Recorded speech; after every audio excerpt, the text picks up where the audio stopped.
Bonjour à tous. Le numéro 85 est un numéro important, ils le deviennent tous en fait par les montages qu'ils proposent.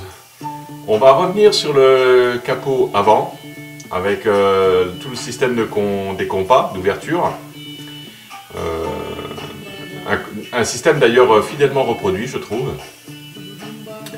Donc on va arriver sur le capot et on va aussi, un moment assez important, assembler deux parties de la superstructure. Donc dans ce livrable, beaucoup de pièces, la plupart métalliques, notamment tout ce qui constitue les compas. Par contre, sur les accroches de fermeture, là c'est du plastique et qui, si j'en juge par les témoignages que j'ai déjà reçus, qui sont assez fragiles. Donc à manier avec précaution. Et une batterie de vis. Alors les FM, les NM. Donc il y a beaucoup de vis sur ce numéro. Les BM, les TM et les QM. Avec ça. Donc première opération, j'ai peint en doré les attaches de capot. Donc elles sont repérées droite et gauche. Là ici on a la droite. Une précaution à prendre pour bien les assembler. Moi les tétons étaient beaucoup trop importants, donc j'ai été obligé d'un peu les réduire pour que le positionnement sur le capot se fasse de la meilleure façon. Idem sur le capot, j'ai été obligé de débavurer, non pas par la peinture que j'avais faite, mais parce qu'il y avait des traces de moule assez importantes. Donc une fois qu'on a pris ces précautions, là le vissage peut s'opérer. C'est avec des toutes petites vis, mais ça se fait, voilà, c'est des vis BM je crois. Donc là mes petites limes sont vraiment hyper bien adéquates à faire ce genre de petits travaux. Alors il faut y aller doucement et avec précaution pour ne pas abîmer la peinture fraîchement refaite. Donc avec patience, oui c'est bien les vis BM qu'on utilise pour fixer ces accroches. Ensuite le montage des compas se fait donc une première vis FM, des premières vis FM. Là les taraudages sont absolument indispensables.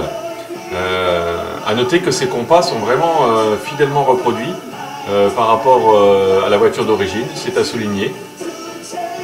Donc ensuite on va prendre les vis QM pour fixer les articulations en elles-mêmes. Donc la grande devant et la petite derrière. Ce vissage en lui-même là n'a pas posé de problème, même au niveau du taraudage, j'ai vraiment pas eu de soucis du tout. Bon, je l'avais préparé avant, hein, mais il s'est fait vraiment très facilement. Donc je pense même que j'aurais pu m'en dispenser, tout du moins sur mes pièces, j'aurais pu facilement m'en dispenser parce que le vissage s'est fait vraiment simplement. Au niveau du vissage, il faut serrer gras, on va dire, hein, c'est-à-dire que ça maintienne bien la pièce, mais que ça ne freine pas le mouvement en lui-même de la pièce, quoi. Donc ce montage fait, bon, tout ça c'est vraiment simple à faire. Il faut quand même toujours faire attention de ne pas déraper avec le tournevis, enfin voilà, hein, on arrive sur des montages encore plus minutieux que les précédents. Donc manier tout ça avec précaution. Par contre ici là j'ai bien mis un quart d'heure à faire le taraudage parce qu'il faut que la vis arrive vraiment pas embutée parce qu'il y a la pâte, l'épaisseur de la pâte, mais pas loin. Et en fait là par contre j'ai eu quelques difficultés à faire le taraudage, heureusement, et puis je voulais vraiment pas casser de vis. Après ce que j'ai fait finalement, j'ai pris une lime dans le jeu de lime que j'avais acheté. Il y a des limes rondes comme ça, et j'ai agrandi le trou avant de faire le taraudage, et au début j'y suis allé assez doucement pour pas trop l'élargir, et en fait il a fallu que j'enlève pas mal de matière. Donc une fois qu'on a pris cette précaution d'avoir des vis facilement serrables, le montage est tout de suite facilité, parce que s'il fallait faire le taraudage dans des positions pareilles, on risquerait de fragiliser, parce que c'était vraiment avec force. Hein. J'étais étonné là, ça a été assez compliqué, assez long on va dire, compliqué non, mais il y avait quelques difficultés. Donc voilà le montage du compas, fidèlement reproduit. Bon, j'ai filmé un côté, et il est évident qu'on procède de la même manière sur les deux côtés. Mais vraiment une belle pièce. J'ai trouvé, bon c'est sûr, les vis sont assez importantes et se voient, mais je trouve quand même que là, chapeau à Altaïa. Donc ensuite il s'agit de monter la partie avant à la structure arrière, enfin médiane et arrière. Alors là, il faut faire attention quand même, hein, parce qu'on retourne la pièce, donc le capot a tendance, la malle de coffre a tendance à s'ouvrir.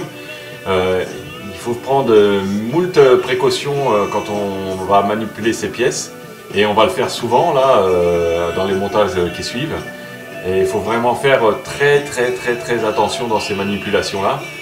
Peut-être encore plus avec une carrosserie repeinte, parce que le moindre éclat, on risque d'avoir des soucis, et j'ai vraiment pas envie de repeindre.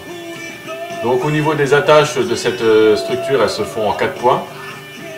2 sur la structure et en haut, et 2 sur la structure basse. Donc là j'ai vérifié l'alignement, le bon positionnement. Donc là il y a 2 vis qui se mettent ici. Et d'un seul coup il y a un truc qui m'a sauté comme le nez au milieu de la figure. Mais qu'est-ce que c'est que ce bazar? Qu'est-ce que c'est que cette grosse pièce là? Cette grosse moulure? Et en fait je me suis rendu compte que c'était un manque des bavurages. Enfin c'est même plus des bavurages là, hein. C'est une pièce carrément, une moule qui n'avait pas à être encore présente. Donc du coup j'en ai profité pour la faire sauter à la Dremel, et revoir aussi tous les ébavurages qui auraient pu gêner. Donc j'ai remis un coup de peinture, ça ne sert pratiquement à rien puisque c'est la partie qui sera invisible, mais malgré tout bon je l'ai fait. Du coup pour vraiment avoir un assemblage des 2 pièces optimum. Donc le serrage se fait sans problème.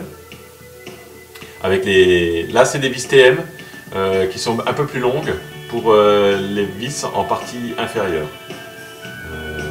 Alors sur des grosses sections comme ça, moi j'ai pas éprouvé la nécessité de faire un taraudage, hein. Ça se visse vraiment sans souci.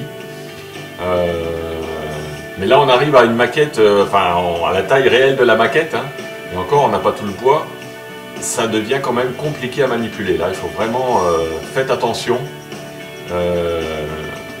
Une rayure ou un déformement n'est pas une déformation pardon, n'est vraiment pas exclu. Donc allez-y vraiment avec beaucoup de précautions. Hormis ces précautions justement prises, on est content parce que le chantier avance. Donc je suis revenu sur le capot après pour donner un petit coup de peinture sur les vis pour qu'elles soient de la couleur du support. Donc c'était une petite finition que je voulais faire. Et puis je me suis amusé à faire une petite image, voilà, de ce que ça donne. Voilà, oulala. Alors les moins, c'est attention au filetage, montage délicat de par la place que ça prend. Les plus, c'est un assemblage correct et la fidélité des compas de coffre qui est pour moi à souligner. Allez, à bientôt!